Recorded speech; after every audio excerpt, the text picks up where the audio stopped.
নমস্কার বন্ধুরা, এসএসসি 26,000 চাকরি বাতিল সংক্রান্ত মামলার শুনানি ছিল আজকের সুপ্রিম কোর্টে। আপনারা সবাই জানেন। তো সেই মামলায় কি হলো, আজকের কি ঘটনা ঘটলো সুপ্রিম কোর্টে, সমস্ত ডিটেলস আপডেট আপনাদেরকে জানাবো।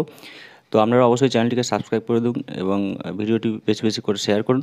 তো চলুন আমরা জেনে নিই আজকের চাকরি বাতিল মামলায় কী ঘটনা ঘটলো। তো যেটা বলা হচ্ছে যে এসএসসি 26,000 চাকরি বাতিল মামলার রায় রিজার্ভে রাখলো সুপ্রিম কোর্ট।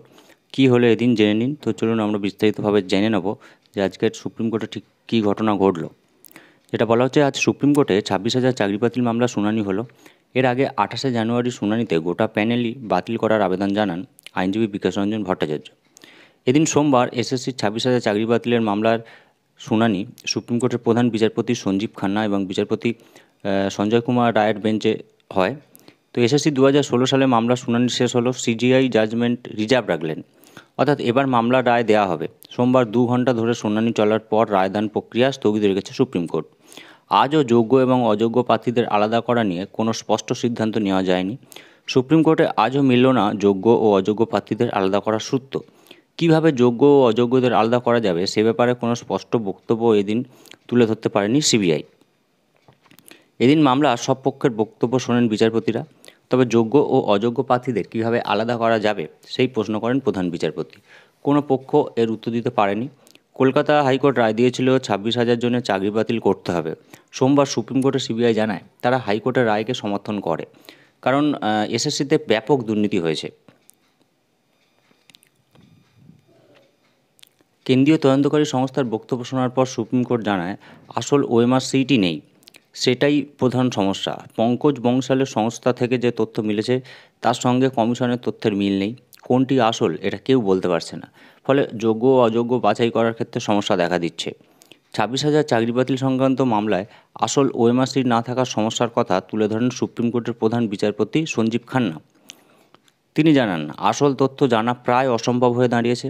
সেক্ষেত্রে আদালত কী করতে পারে তা নিয়ে প্রশ্ন বিচারপতির। তবে আইনজীবী অভিষেক মনু সিংভি সোমবার শীর্ষ আদালতকে জানান যোগ্য এবং অযোগ্য প্রার্থী বাছাই করা সম্ভব। যোগ্য এবং অযোগ্য বাছাই করা সম্ভব নয় বলে যে যুক্তি উঠে এসেছে তার বিরোধিতা করেন অভিষেক মনু সিংভি। তবে এসএসসির নিয়োগ প্রক্রিয়ায় ব্যাপক দুর্নীতি হয়েছে বলে মনে করছে কেন্দ্রীয় তদন্তকারী সংস্থা সিবিআই। সোমবার সুপ্রিম কোর্টের প্রধান বিচারপতি খান্নার এজলাসে একথা জানান সিবিআইয়ের আইনজীবী।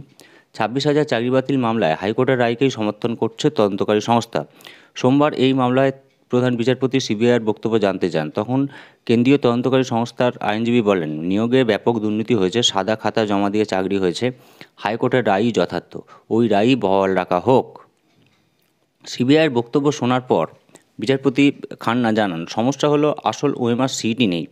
সেক্ষেত্রে কোনো ওএমআর সিটকে আসল বলে ধরে নেওয়া হবে, অর্থাৎ সেক্ষেত্রে কোন ওএমআর সিটকে আসল বলে ধরে নেওয়া হবে তা নিয়ে প্রশ্ন তোলেন প্রধান বিচারপতি। এ বিষয়ে তিনি বলেন এসএসসি অর্থাৎ স্কুল সার্ভিস কমিশন নাকি পঙ্কজ বংশালের সংস্থার কাছে তথ্য রয়েছে, অনেক সন্দেহ রয়েছে। পঙ্কজ বংশালের সংস্থা থেকে পাওয়া তথ্য নিয়ে সন্দেহ আছে। আসল তথ্য জানা প্রায় অসম্ভব হয়ে দাঁড়িয়েছে। এই অবস্থায় আমরা কি করতে পারি? 4টি বিভাগে কত নিয়োগ হয়েছিল সে বিষয়েও সিবিআই এবং এসএসসির কাছে জানতে চান প্রধান বিচারপতি। কতজন যোগ্য এবং অযোগ্যকে বাছাই করা হয়েছে তা নিয়েও এসএসসিকে প্রশ্ন করেন প্রধান বিচারপতি। তাতে কমিশনের আইনজীবী জানান র্যাঙ্ক জাম্প এবং প্যানেল বহির্ভূত নিয়োগের তথ্য তাদের কাছে রয়েছে, কিন্তু ওএমআর সিট কারচুপির তথ্য কমিশনের কাছে নেই। সে কথা শুনে প্রধান বিচারপতি খান্না বলেন সমস্যা তো এখানেই, বনশালের সংস্থা থেকে পাওয়া তথ্যের সঙ্গে আপনাদের তথ্য মিলিয়ে দেখেননি, আপনারা বলতে পারছেন না কোনটি আসল তথ্য। কিন্তু সিবিআইয়ের তথ্য গ্রহণ করলে বলতে হবে বনশালের তথ্য আসল। উল্টো দিকে অন্য পক্ষ বলেছেন তাদের নম্বর আসল, বনশালের তথ্য সঠিক নয়। গত 15ই জানুয়ারি গ্রুপ ডি এবং নবম দশমের শিক্ষকদের আইনজীবী মুকুল রোহতগি সওয়াল করেন হাইকোর্টের রায়ে যারা চাকরি হারিয়েছেন তাদের মধ্যে যারা নির্দোষ তারা সবথেকে বেশি ক্ষতিগ্রস্ত হয়েছেন। তখন প্রধান বিচারপতি সঞ্জীব খান্না বলেন আমরা এটা বলে আসছি যে আগে যোগ্য অযোগ্য পৃথক করা সম্ভব হয় তাহলে সেটাই করা উচিত, কিন্তু যদি আলাদা করা সম্ভব না হয় তাহলে পুরোটাই উড়িয়ে দেওয়া হবে, অর্থাৎ প্যানেল বাতিল করে দেওয়া হবে। তবে বিকাশ রঞ্জন ভট্টাচার্য বলেন কিছু ঝামেলা সহ্য করে শুধুমাত্র যারা পরীক্ষায় বসেছিলেন তাদের সুযোগ দিতে হবে। সিপিএমের আইনজীবী সংসদের অবস্থানে তীব্র সমালোচনা সরব হন চাকরিরত শিক্ষক শিক্ষিকারা। যোগ্য অযোগ্যদের আলাদা করার প্রশ্নে একাধিকবার পিছিয়েছে চাকরি বাতিল মামলার শুনানি। সুতরাং আমাদের পরবর্তী হিয়ারিংয়ে অর্থাৎ জাজমেন্টের দিকে অবশ্যই লক্ষ্য রাখতে হবে। আপনারা সঙ্গে থাকুন, আমরা আপডেট দিতে থাকবো। সবাই খুব ভালো থাকবেন, ধন্যবাদ।